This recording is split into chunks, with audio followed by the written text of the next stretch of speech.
Controversial Santon businessman Katiso KT Molefe returns to the Alexandra Magistrate's Court on Wednesday for a bail application. It was postponed last week after the state requested time to investigate new information that had emerged. Molefe and his co-accused are charged with the murder of popular music producer Oupa Sefoka, popularly known as DJ Sumbody. Newzroom Afrika's Mnisi joins us now live in studio. Very good afternoon to you, Linda. Perhaps you can take us back to the information or what still had to be investigated before he could make another appearance tomorrow. Well, at this particular point, it relates to obviously the investigations, which are the merits of this case. And because we're at early stages, it really isn't, out in the public in terms of what exactly it is that the state still needs to investigate. But you'd recall that this matter is one that followed a number of other movements in the allegations that were made by KZN Provincial Commissioner Nhlanhla. And if you remember his briefing on the 6th of July, he indicated that, in April of last year, which is 2024, there was the murder of a QTech engineer, QTech being a service provider to Transnet, who was murdered outside, their offices. And in the arrest that followed, subsequently, 3 people were arrested. And what was discovered during that particular arrest was an AK-47, pistols and cell phones.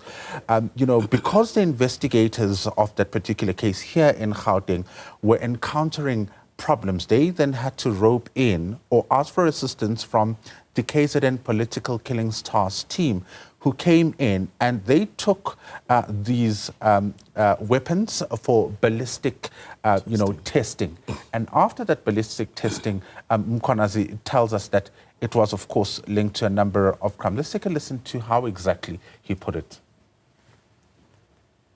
On the 30th December 2024, the ballistic expert issued a ballistic report which linked these firearms not only with the murder of Mr. Swart, but these firearms were linked with a number of high-profile cases. And these cases include very high-profile South African artists that were murdered in Gauteng, which occurred dating back as far as 2021. So, in December of that particular year, you'd recall that KT Molefe was arrested in connection with the murder of Armand Swart, right? But again, after those allegations were made in July, on the 6th of July, just over 2 weeks ago, we saw Katiso Molefe being arrested again. And this was now in the murder of DJ Sumbody. And essentially, what we're learning at this particular point is that the ballistic report came back and the police are saying the AK-47, that murder weapon, is now linked to this particular case. Let's take a listen to how Brigadier Alexandra, who is the spokesperson of the SAPS, put it. Our investigation has now brought us to this point where we are linking the AK-47 as well as the 3 pistols that were found on the Armand Swart case and were linked to his case. We are linking them to the killing of Armand Swart, the same AK-47, killing of Armand Swart, the killing of DJ Vintos, who's known as Hector Buthelezi. We are linking that same AK-47 to the killing of DJ Sumbody, his bodyguards, Busiso Mkwena, as well as Sandile Mieza. And we are also then linking it to the Don Dinleni murder, as well as the Armand Swart killings. So what is interesting about this matter, Vuyo, is that while Molefe and his co-accused are linked to the Armand Swart murder case as well as the DJ Sumbody case, 2 of those accused are now linked to the Tebogo Tobejane case, in the case involving another controversial businessman who also featured in the allegations by Mkhwanazi, Vusimuzi Kat Matlala.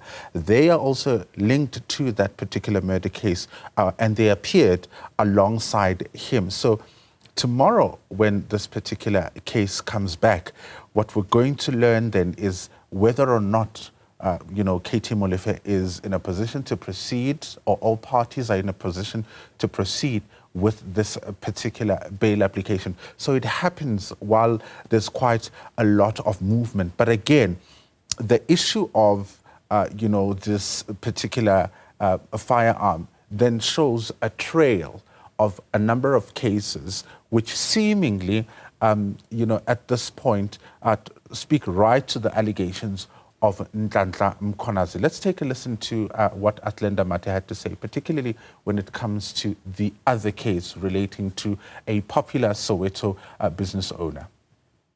On our side, as the SAPS, in terms of the investigation that is being conducted by the SAPS Political Killings Task Team, as well as Gauteng Organized Crime, they are adding 2 more cases on this particular issue, or in relation to the 4 accused. Now, the first case relates to the murder of Hector Buthelezi, DJ Vintos, as he was popularly known. He was killed in March 2022 outside a nightclub in Orlando East.